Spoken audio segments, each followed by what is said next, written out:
Hey guys, welcome to etrailer.com. I'm Bobby, and today we're taking a look at the RockyMounts MonoRail 2-bike platform rack on our 2017 Toyota RAV4. Now right away, as we can see, this is a platform rack, so it's going to be great for any kind of carbon frame bikes, heavier bikes want to use, especially fat tires. As you can see, it's a very versatile bike rack. These nice wide bike cradles are going to allow us to put any kind of wheels on here. We have about 5-inch spread on those, so any fat tire is going to work great. Any other kind that we want is also going to be great. So we have a high capacity on here. Each bike can be about 60 pounds each, or up to 120 pounds capacity for the entire bike rack. Now that's pretty nice. We can get any of those fat tires like we said. Mountain bikes are going to be no problem. Keep in mind, we can get those electric bikes on here, but be sure to remove those batteries. Those are always going to be necessary to remove. You don't want to damage those as we go down the road. So, some nice features about this. As you can see, this is a wheel-mounted accessory. As we see here, we have these nice ratcheting straps in the back. So let's go ahead and take a quick look to see how we can get this bike off. As you can see, we have these nice ratchet straps. All we simply have to do, press the blue lever and simply pull up and get that strap out of the way.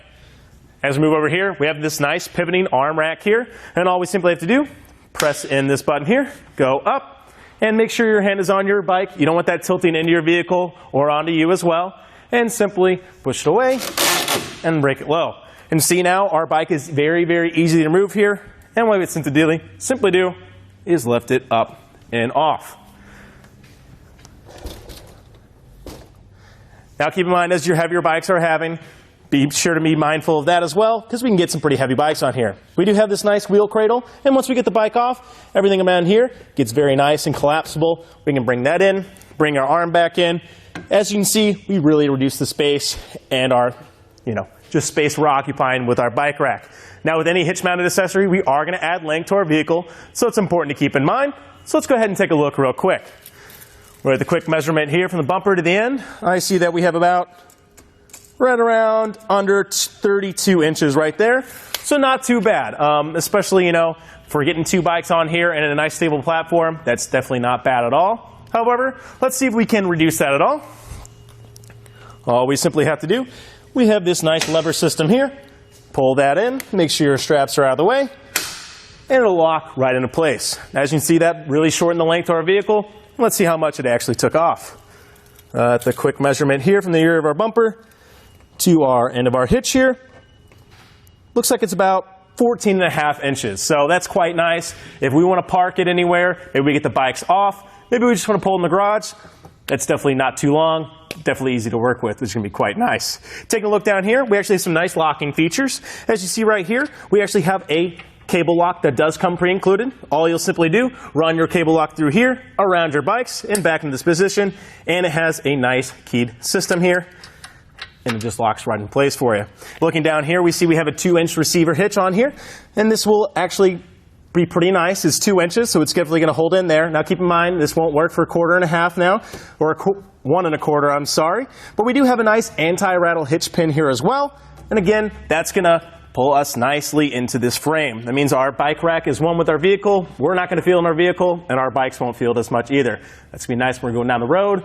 You're going to get a lot less rattle there. And on the end here, we do have a nice key system here, and those are the same keys, so it'll be nice. You only have to keep track of one. Another nice little feature about this guy, though, it actually tilts the other way. So say we actually want to access our hatch. Right now, we won't be able to. However, say we even have the bikes on there, and we just want to pop in there real quick. A really nice feature of this guy, we simply just have to raise this again, and instead of locking it in that middle position, we can bring it all the way down. Now keep in mind, you can do this with your bikes on there.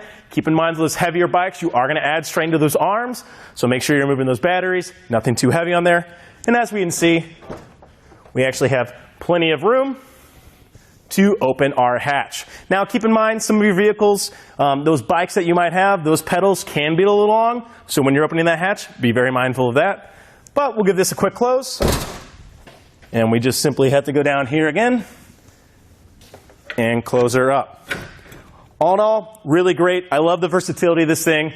You can't really argue with its capacity, especially for 2 bikes. It is very nice.